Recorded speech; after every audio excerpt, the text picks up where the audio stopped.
Hi everyone, welcome to RPA Explorers channel. I hope everyone are doing good. In today's video, I have an interesting use case or an interesting component which is called parallel component. And if you have watched my previous video where I have explained how exactly you can make use of this parallel component, which is basically used to perform an asynchronous action. And if you haven't watched that video, please do watch it.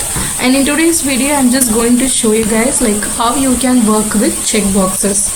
And there are scenarios that you will be working with an application which has some checkboxes where you have to uncheck them or check them and also validate if it has already checked or not. So in this video, I'm just going to show you how you can validate the checkboxes, check or uncheck them using this parallel component. And this is the application which we are going to use. I'll provide the link in the description as well. And here you have the areas of expertise, and here we have some checkboxes like Java, PHP and everything. Let me refresh the page. So when the application is open, by default the first three checkboxes are selected. So maybe I'll just reopen it. So here I want to select all my checkboxes. First let me show you how you can work with just single checkboxes. And I have built the code already. So this is the activity which I built where I have the start app. This is a component where you have to provide your application path. And then I have created one variable which is called Boolean Java. I'm initializing it to false. And I have configured this application under Universal Application Connector. Also watch the other video to understand this concept in detail, where I have just added my screen which is multiple checkboxes break.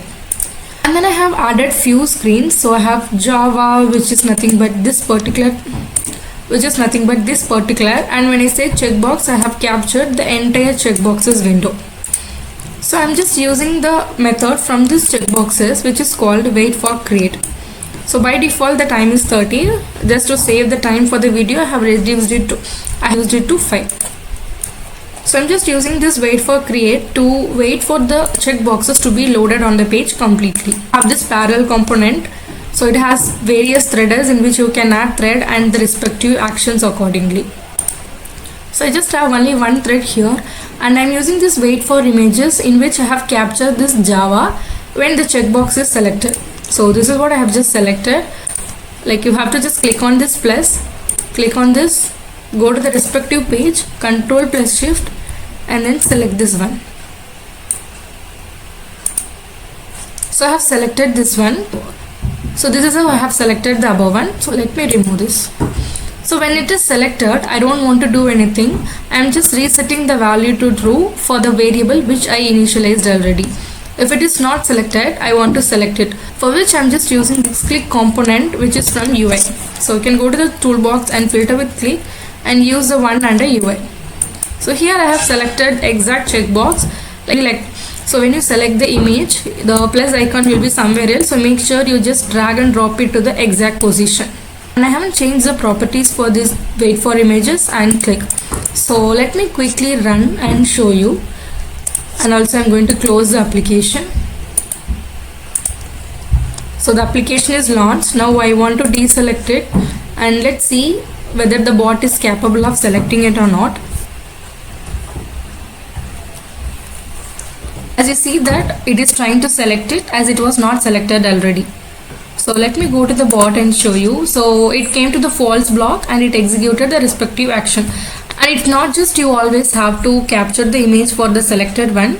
You can also capture the image when the checkbox is not selected. So make sure you add it in the true block. And when you are dealing with single checkboxes, it is not necessary to have any Boolean variable and until and unless you are making any further decision after validating it. So this is regarding how you can work with single checkboxes. And the next video I'm going to show you how you can work on multiple checkboxes with the same activity which I created now. And in case you guys find my content useful, make sure you like and subscribe to my channel. Thank you.